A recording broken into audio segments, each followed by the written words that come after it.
Hello students, today we will talk about central problem of an economy. In previous video we talk about economy and difference of various economies.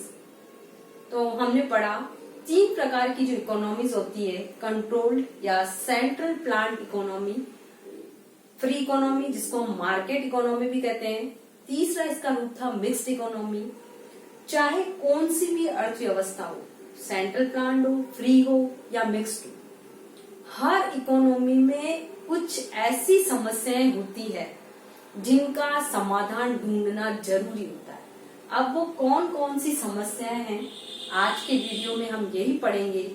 चाहे हमारी अर्थव्यवस्था या हम यूं कहें हमारी इकोनॉमी रिच हो, पुअर हो, डेवलप हो, अनडेवलप हो, कैसी भी हो, उसका कौन सा भी स्वरूप हो, हमें कुछ समस्याएं फेस करनी होती है। वे समस्याएं क्या है, आज के वीडियो में हम उन्हीं का अध्ययन करेंगे। तो सबसे पहली यदि समस्या की बात करें हम, वो है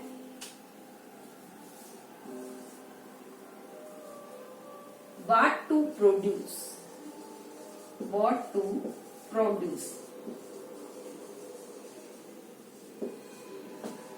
मतलब क्या उत्पादन किया जाए।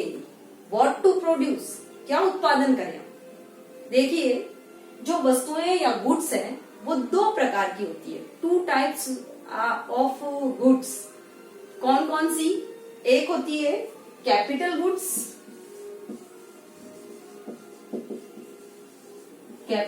होती है, और दूसरे टाइप की होती है कंज्यूमर गुड्स।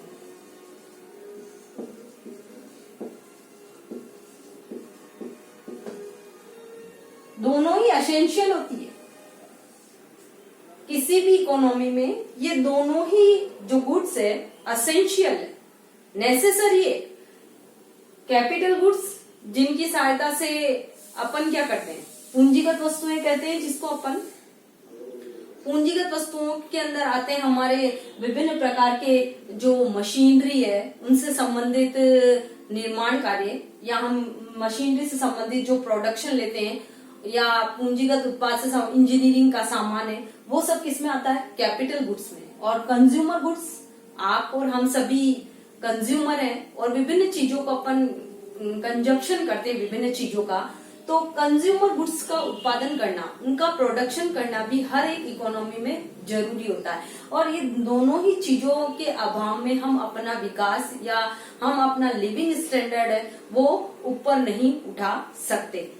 लेकिन हमारे जो रिसोर्स हैं, हम बार बार कह चुके हैं कि हमारी जो नीड्स है या हमारी वांट्स है वो तो अनलिमिटेड है, लेकिन उनको पूरा करने वाले जितने भी रिसोर्सेज हैं वो सब क्या है, लिमिट में है, और उनके अल्टरनेटिव यूजेस हैं, उनको हम अलग अलग कामों के लिए प्रयोग में ले सकते हैं।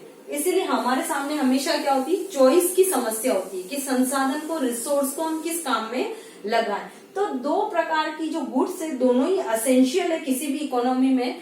लेकिन यदि हम कैपिटल गुड्स का अधिक मात्रा में उत्पादन कर देते हैं, कैपिटल गुड्स को मान लो हम अधिक मात्रा में उत्पादित कर देते हैं, तो क्या होता है, कंज्यूमर वाली जो गुड्स है वो कम मात्रा में उत्पादित होगी। तो हमारा जो फ्यूचर का आगे का जो डेवलप है वो तो अच्छा हो जाएगा, हमारे जीडीपी की ग्रोथ भी हो सकता है बढ़ जाए, लेकिन हमारी जो प्रेजेंट जनरेशन है वो विभिन्न चीजों का क्या है, कंजप्शन नहीं कर पाएगी, क्योंकि कंज्यूमर गुड्स का प्रोडक्शन यदि कम मात्रा में, संसाधनों को, रिसोर्स को हमने ज्यादा मात्रा में कैपिटल गुड्स का प्रोडक्शन करने में लगा दिया, यानी कंज्यूमर गुड्स कम उत्पादित होगी। तो अब क्या समस्या आएगी, हमारी जो फ्यूचर की डेवलप है वो तो अधिक मात्रा में हो जाएगी, लेकिन हमारी जो प्रेजेंट जनरेशन है उसको उसका जो लिविंग स्टैंडर्ड है वो लो हो जाएगा, क्योंकि उसको उपभोग करने के लिए चीजें मिलेगी ही नहीं। अब अदर वे में यदि अगर हम बात करें, अगर हम कंज्यूमर गुड्स यानी उपभोक्ता वस्तुओं का उत्पादन अधिक करते हैं, तो क्या होगा, जो हमारी प्रेजेंट जनरेशन है उसका वो तो आराम से, या हम यूं कह सकते हैं कि उनका जो जीवन है वो एंजॉय हो जाएगा उनके जीवन में। तो प्रेजेंट जनरेशन तो एंजॉय कर लेगी, लेकिन आगे आने वाली जो फ्यूचर ग्रोथ है हमारी वो, क्योंकि वो क्या होगी, रुक जाएगी। फ्यूचर ग्रोथ पर इसका प्रभाव पड़ेगा। तो अब एक प्रोडक्शन करने वाले व्यक्ति के सामने ये समस्या आती है कि वो कैपिटल गुड्स को उत्पादित करे या कंज्यूमर गुड्स को उत्पादित करे। रिसोर्स तो लिमिटेड है, तो अगर हम कैपिटल गुड्स को अधिक मात्रा में उत्पादित करेंगे तो क्या होगा, कंज्यूमर गुड्स का जो प्रोडक्शन है वो डिक्रीज हो जाएगा। अगर हम कंज्यूमर गुड्स का प्रोडक्शन अधिक करते हैं तो कैपिटल गुड्स का जो प्रोडक्शन है वो डिक्रीज हो जाएगा। और अभी हमने कहा कि अगर हम कंज्यूमर गुड्स अधिक मात्रा में उत्पादित करते हैं तो हमारी जो प्रेजेंट जनरेशन है वो तो एंजॉय पूर्ण तरीके से जीवन जी लेगी, लेकिन जो हमारी फ्यूचर ग्रोथ है वो इससे प्रभावित होगी। कैपिटल गुड्स अधिक मात्रा में अगर हम प्रोडक्ट करते हैं या इसका प्रोडक्शन अधिक मात्रा में करते हैं तो क्या होता है कि हमारी जो फ्यूचर ग्रोथ है वो बढ़ सकती है, लेकिन हमारी जो प्रेजेंट जनरेशन है वो एंजॉय नहीं कर पाएगी, उसकी जो क्वालिटी है वो गिर सकती है, वो अच्छा जीवन नहीं जी पाएंगे। तो अब एक प्रोडक्शन करता या हम यूं कहें कि जो प्रोड्यूसर है उसके सामने एक समस्या आती है जिसको हम चॉइस से रिलेटेड मान सकते हैं कि वो किस चीज का उत्पादन करे, व्हाट टू प्रोड्यूस। चाहे वो कौन सी भी इकोनॉमी हो, रिच हो, पुअर हो, डेवलप हो, अनडेवलप हो, या मैं कहूँ वो सेंट्रल प्लान हो या मिक्स्ड इकोनॉमी हो, या फिर मैं यूं कहूँ वो पूरी तरह से फ्री इकोनॉमी है, हर प्रोडक्शन करने वाले व्यक्ति के सामने ये समस्या आती है कि व्हाट टू प्रोड्यूस, वो किसका उत्पादन करे। व्हाट टू प्रोड्यूस, क्या उत्पादन करे, वो कंज्यूमर गुड्स का उत्पादन करे या कैपिटल गुड्स का उत्पादन करे।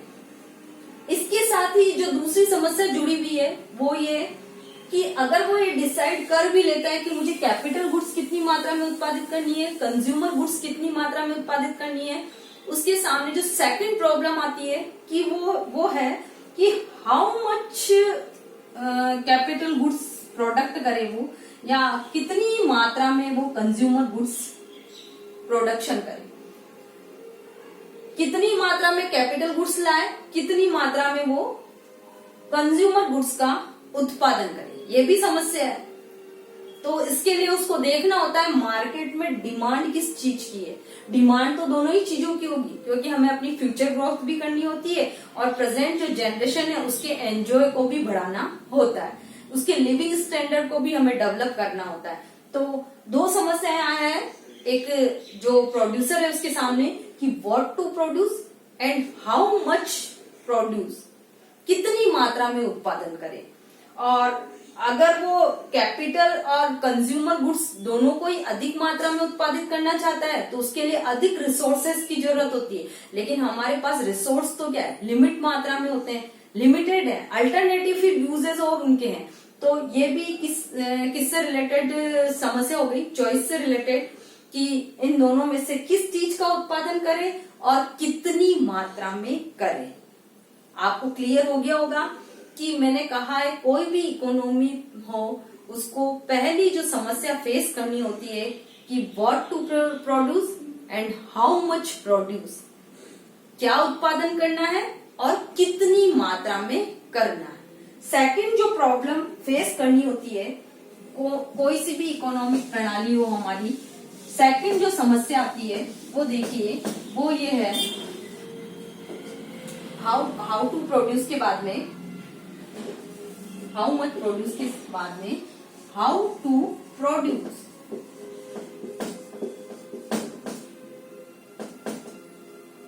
हाउ टू प्रोड्यूस, कैसे उत्पादन करें। हाउ टू प्रोड्यूस, अगर जो प्रोड्यूसर है उसने डिसाइड कर लिया है कि मुझे कौन सी गुड्स का उत्पादन करना है और कितनी मात्रा में करना है, तो सेकंड जो उसके सामने प्रॉब्लम आती है वो ये हाउ टू प्रोड्यूस। ये जो प्रॉब्लम है किससे रिलेटेड है, प्रोडक्शन की टेक्निक से। दो प्रकार से हम प्रोडक्शन की जो तकनीक है हमारे पास में दो रूपों में होती है। देखिए, एक होती है जो टेक्निक होती है वो लेबर इंटेंसिव टेक्निक होती है।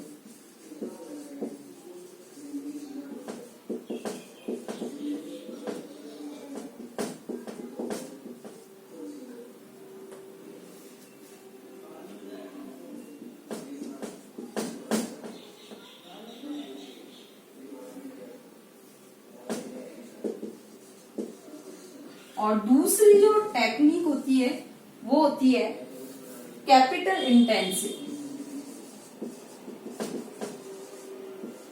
Capital intensive technique. ये जो दो टेक्निक्स है, इनमें से प्रोडक्शन के लिए प्रोड्यूसर कौन सी टेक्निक इस्तेमाल करे, कौन सी टेक्निक को यूज करे जिससे उसकी कॉस्ट कम आए और उसको जो प्रोडक्शन है वो भी बढ़िया वाला या गुड क्वालिटी का मिले। हर जो प्रोड्यूसर है उसको ये समस्या भी फेस करनी होती है। अगर उसने पहली प्रॉब्लम का सॉल्यूशन ढूंढ लिया है कि मुझे कितनी मात्रा में करना है, कौन सी वस्तु का उत्पादन करना है, तो सेकंड जो समस्या फेस करेगा वो ये है हाउ टू प्रोड्यूस, वस्तु का उत्पादन किस टेक्निक से करें। ये जो मैंने कहा है, ये जो प्रॉब्लम है वो टेक्निक से रिलेटेड है। हम किसी भी चीज का या किसी भी कमोडिटी का प्रोडक्शन करने के लिए टू टाइप्स की टेक्निक इस्तेमाल कर सकते हैं, लेबर इंटेंसिव और दूसरी होती है कैपिटल इंटेंसिव। अगर हम लेबर इंटेंसिव को अधिक मात्रा में प्रयोग में लेते हैं, इसका यूज अगर हम अधिक मात्रा में कर रहे हैं, तो हमारी अनएम्प्लॉयमेंट की जो प्रॉब्लम है वो तो दूर हो जाएगी, क्योंकि लोगों को एम्प्लॉयमेंट मिल जाएगा। लेकिन हमारे जो प्रोडक्शन की एफिशिएंसी है वो घट जाएगी, क्योंकि आप जानते हैं कि जो कैपिटल इंटेंसिव टेक्निक्स है उसके अंदर क्या होता है, मशीनें अधिक काम करती है, और लेबर इंटेंसिव टेक्निक में कौन काम अधिक करता है, जो श्रमिक लोग होते हैं वो अधिक काम करते हैं। तो श्रम अगर कार्य कर रहा है तो देर से भी उत्पादन मिलेगा, और साथ ही हमारे जो उत्पादन की क्वालिटी है वो भी घटिया हो सकती है, या हम यूं कह सकते हैं कि जितना उत्पादन हमें जल्दी और अधिक मात्रा में मिलना चाहिए था वो उतना अधिक मात्रा में नहीं मिल पाता, क्योंकि लेबर या श्रमिक कार्य करेगा और उसके जगह पर कोई मशीन कार्य करिए तो मशीन जल्दी कार्य करेगी। और आप इस चीज से भली भांति वाकिफ होंगे कि मशीनें अधिक जल्दी कार्य करती है। लेकिन यदि हम कैपिटल इंटेंसिव टेक्निक इस्तेमाल करते हैं तो इससे क्या होता है, अनएम्प्लॉयमेंट की प्रॉब्लम आती है अर्थव्यवस्था के अंदर, बेरोजगारी की समस्या फैलती है, क्योंकि मशीनें ज्यादा काम करेगी तो लेबर को हटाना पड़ेगा। तो एक प्रोड्यूसर के सामने जो सेकंड समस्या आएगी वो ये होती है, चाहे कौन सी भी अर्थव्यवस्था हो, मैंने कहा वो सेंट्रल प्लान्ड इकोनॉमी हो, फ्री इकोनॉमी हो, मिक्स्ड इकोनॉमी हो, पुअर हो, रिच हो, डेवलप हो, अनडेवलप हो, कौन सी भी इकोनॉमी हो, हम देखते हैं एक प्रोडक्शन कार्य करने में प्रोड्यूसर को दूसरी समस्या फेस करनी होती है, हाउ टू प्रोड्यूस, कैसे उत्पादन करे, श्रम प्रधान तकनीक लगाए या पूंजी प्रदान लगाए। अगर श्रम प्रदान लगाता है तो क्या होता है, अनएम्प्लॉयमेंट की समस्या तो दूर हो जाएगी, लेकिन प्रोडक्शन की एफिशिएंसी घटेगी। और अगर कैपिटल इंटेंसिव टेक्निक इस्तेमाल की जाती है तो एफिशिएंसी तो बढ़ जाएगी प्रोडक्शन की, लेकिन अनएम्प्लॉयमेंट की प्रॉब्लम अर्थव्यवस्था में आएगी। तो ये भी एक मुख्य समस्या है। तीसरी समस्या की यदि हम बात करें तो थर्ड जो समस्या आती है वो फॉर whom टू प्रोड्यूस, किसके लिए उत्पादन किया जाए, फॉर whom टू प्रोड्यूस।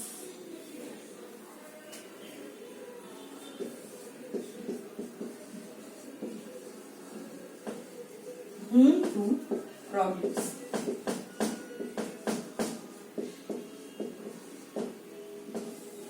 ये भी सेंट्रल प्रॉब्लम में गिनी जाती है एक इकोनॉमी में, कि फॉर whom टू प्रोड्यूस, किसके लिए उत्पादन किया जाए। पहला जो हमने समस्या देखी कि व्हाट टू प्रोड्यूस, क्या उत्पादन किया जाए, हाउ टू प्रोड्यूस, कैसे उत्पादित किया जाए। यदि ये दो समस्याएं निकल जाती है तो तीसरी आती है कि उत्पादन किसके लिए किया जाए। वैसे तो क्या है कि अर्थव्यवस्था में या किसी भी जो इकोनॉमी है उसके अंदर रिच व्यक्ति भी होते हैं, पुअर व्यक्ति भी होते हैं, और एक गवर्नमेंट जो है चाहती है कि जो व्यक्ति जिस चीज का कंजप्शन करता है उसको वे सारी वस्तुएं मिल जाए, चाहे वो रिच हो, पुअर हो। लेकिन हमारे सामने समस्या वही है कि हमारे जो रिसोर्स हैं वो क्या है, लिमिटेड, और हमारे यहाँ पर अलग अलग प्रकार के लोगों की अलग अलग प्रकार की नीड है ना। आपकी नीड्स अलग हो सकती है, उनकी नीड्स अलग हो सकती है, मेरी नीड अलग हो सकती है। तो अर्थव्यवस्था में तो बहुत सारे कंज्यूमर हैं, तो अलग अलग व्यक्तियों की जब अलग अलग प्रकार की नीड है तो सोशल वेलफेयर को डेवलप करने के लिए या उसकी उन्नति के लिए जो हमारे कार्य करने वाली संस्थाएं हैं वो किसके लिए उत्पादन करें, किस उपभोक्ता के लिए वो कौन सी वस्तु उत्पादित करें, क्योंकि जो ऑल थिंग्स है या हम यूं कहें कि ऑल कमोडिटीज है, उनका उत्पादन करना तो हमारे लिए पॉसिबल नहीं है। हर व्यक्ति की ख्वाहिश अलग है, हर व्यक्ति की चॉइस अलग है। तो किसके लिए उत्पादन किया जाए, जो कौन से व्यक्तियों की डिमांड को हम पहले पूरा करें, ये भी एक इकोनॉमी के अंदर एक मुख्य समस्या आती है कि हम रिच व्यक्तियों के जो आवश्यकता की वस्तुएं हैं, क्योंकि उनकी आवश्यकताएं डिफरेंट टाइप की होती है पुअर व्यक्तियों से। पुअर व्यक्ति अपनी अनिवार्य आवश्यकताओं को पूर्ण करने पर ध्यान देते हैं, लेकिन रिच व्यक्ति जो है आरामदायक और फैसिलिटी वाला जीवन जीते हैं, तो वे चाहते हैं उन्हें हर चीज की फैसिलिटी मिले, तो उनसे रिलेटेड वस्तुओं की डिमांड में मार्केट में अधिक लाते हैं। तो एक प्रोड्यूसर के सामने ये समस्या आती है कि वो रिच लोगों की जो फरमाइश है उनको पूरा करने वाली वस्तुएं उत्पादित करे या पुअर व्यक्तियों के लिए वस्तुएं उत्पादित करे, ताकि सोशल वेलफेयर को डेवलप किया जा सके। किसके लिए उत्पादन हम करें जिससे ऑल थिंग्स हमारी अर्थव्यवस्था के अंदर उत्पादित की जा सकती है। वैसे तो क्या है, जितनी तरह की वस्तुओं की मांग है उस समस्त वस्तुओं की मांग को पूरा करना या उनका उत्पादन करना किसी भी इकोनॉमी में संभव नहीं होता। तभी तो हम इंपोर्ट एक्सपोर्ट का कार्य भी करते हैं। जो चीजें हम अपने देश के अंदर प्रोडक्शन जिनका नहीं कर पाते, हम उनको दूसरे देशों से मंगाते हैं, और दूसरे देश भी उनके रिसोर्स भी लिमिटेड है, तो वो जिन चीजों का उत्पादन नहीं कर पाते वो हमारे देश से मंगाते हैं। और इसी कारण हमारे जो व्यापार है, ट्रेड्स हैं, वो चलते हैं, और उनमें हम इंपोर्ट एक्सपोर्ट के द्वारा अपनी जो ओल्ड नीड्स है उनको पूरा करने का कार्य करते हैं। तो किसी भी अर्थव्यवस्था के सामने सोशल इक्विलिटी लाने के लिए सारी वस्तुएं उत्पादित करना संभव नहीं होता। तो ये समस्या फेस करनी पड़ती है कि फॉर whom टू प्रोड्यूस, किसके लिए उत्पादन किया जाए, जिससे हम सोशल इक्विलिटी भी ला सकें और अधिक से अधिक लोगों की जो नीड्स है उसको सेटिस्फाइड करते हुए हम अपने जो सोशल वेलफेयर है उसको मैक्सिमाइजेशन कर सकें। फिर इसके अलावा ये तो 3 मुख्य समस्याएं थी, what to produce, how to produce and for whom to produce. ये तो हर इकोनॉमी प्रणाली के अंदर अपने को देखने को मिलती है, चाहे वो किसी भी प्रकार की हो। लेकिन इसके अलावा जो हमारी अंडर डेवलप्ड इकोनॉमीज है, विकासवादी जो अर्थव्यवस्थाएं हैं, उनको कुछ 2 एडिशनल प्रॉब्लम्स और सहन करनी होती है इन समस्याओं के अलावा। यहाँ पर भी हम उनकी बात करेंगे कि जो अंडर डेवलप्ड कंट्री है, इंडिया जैसी जो अंडर डेवलप्ड कंट्रियां हैं, वहाँ कौन कौन सी अदर 2 समस्याएं और आती है। उनमें सबसे पहली बात करें तो चौथी समस्या के रूप में हम यहाँ उसे देखेंगे। हालांकि सब अर्थव्यवस्थाओं में नहीं होती, लेकिन जो विकासवादी अर्थव्यवस्था है वो देखने को मिलती है प्रॉब्लम ऑफ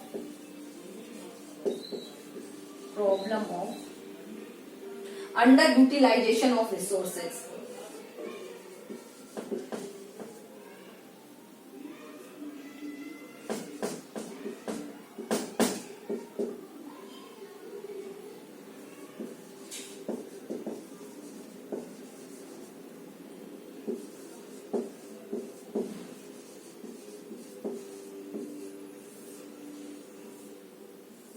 जो अंडर डेवलप्ड कंट्रीज होती हैं उनके रिसोर्सेस तो पहले से ही क्या होते हैं, लिमिटेड होते हैं, और वहां पर जो नीड्स होती है या वांट्स होती है वो बहुत ज्यादा मात्रा में आती है। लेकिन वहां पर क्या होता है, उनका फुली यूटिलाइज्ड नहीं होता, रिसोर्सेस लिमिटेड होते हैं, फिर उनका फुली यूटिलाइज्ड नहीं होता तो क्या होता है, इनकी बर्बादी होती है, व्यर्थ चले जाते हैं, और हमको जो हमारा जो अचीवमेंट का लक्ष्य होता है वो पूरा नहीं हो पाता। जितना प्रोडक्शन हम चाहते हैं उतना प्रोडक्शन हमें नहीं मिल पाता, या हम यूं कहते हैं कि उसकी जितनी एफिशिएंसी होनी चाहिए थी वो हमें नहीं मिल पाती, क्योंकि यहाँ पर संसाधनों का दुरुपयोग हो जाता है। जितनी भी अंडर डेवलप्ड कंट्री है वहां हमें ये समस्या भी देखने को मिलती है, और जितना आउटपुट आना चाहिए था उतना आउटपुट वास्तव में हम गेन नहीं कर पाते। यहाँ हम यूं कहते हैं कि यहाँ पर संसाधनों की बर्बादी दिखाई देती है। इसके अलावा जो अंडर डेवलप्ड कंट्रीज है वहां पर होने वाली समय समय पर अनेक प्रकार से हमको स्ट्राइक्स देखने को मिलती है, लॉकआउट हो जाते हैं, तो इससे भी क्या होता है, इनका जो प्रोडक्शन है उसका स्तर कम होता है और उसकी एफिशिएंसी हमें कम दिखाई देती है। तो संसाधनों का सदुपयोग कैसे किया जाए, उनका फुली यूटिलाइजेशन हम कैसे करें, ये भी एक समस्या हमें फेस करनी होती है, जो विकासवादी अर्थव्यवस्थाओं में हमें जनरली देखने को मिलती है। दो प्रकार की अर्थव्यवस्थाएं मानते हैं विकास के आधार पर, विकसित एंड विकासशील, डेवलप्ड एंड अनडेवलप्ड कंट्रीज के अंदर दिखाई देती है। जैसे हम कहते हैं इंग्लैंड है, अमेरिका है, जर्मनी, जापान, इन सब की जो इकोनॉमीज है वो तो क्या है, डेवलप्ड है। लेकिन जैसे इंडिया है, पाकिस्तान है, बांग्लादेश है, इनकी जो इकोनॉमीज है वो क्या, अंडर डेवलप्ड है, विकासवादी, यहाँ विकास चल रहा है। हमारे यहाँ पर कैपिटल इनकम और जीडीपी की जो ग्रोथ रेट है वो जर्मनी, जापान, फ्रांस और अमेरिका जैसे जो राष्ट्र हैं उनसे कम मात्रा में है। तो हमारे यहाँ पर ये समस्या पाई जाती है कि हमारे यहाँ संसाधनों का सदुपयोग नहीं होता या उनको हम फुली यूटिलाइज नहीं कर पाते, जिससे हमारे प्रोडक्शन की एफिशिएंसी घटती है और जितना आउटपुट हमें मिलना चाहिए वो हमें प्राप्त नहीं हो पाता। और समय समय पर होने वाली जो लॉकआउट्स है, स्ट्राइक्स है, उससे भी हमारे प्रोडक्शन की जो एफिशिएंसी है वो लो दिखाई देती है। तो हम अपने रिसोर्सेज का पूर्ण फुल्ली यूटिलाइज करें उनको, उसके लिए क्या तरीके हो सकते हैं, ये भी एक समस्या है। नेक्स्ट जो प्रॉब्लम फेस करनी होती है अंडर डेवलप्ड कंट्रीज को, वो है problem of growth of resources.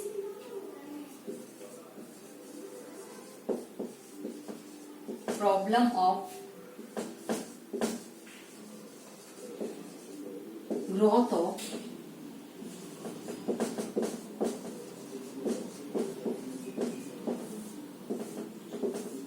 हम अपने संसाधनों का अनुरक्षण तो करें, मतलब उनकी सुरक्षा तो करें, उनको फुली यूटिलाइज लें, लेकिन उनको डेवलप भी और कैसे करें। अगर हम अपनी नीड्स को पूरा करने के लिए सारे लिमिटेड जो संसाधन है उनका यूज कर लेंगे, तो जो हमारी नेक्स्ट जो फ्यूचर में आने वाली जनरेशन है वो कैसे कमाएगी, वो कैसे मनी अर्न करेगी, ये समस्या हमारे लिए आती है।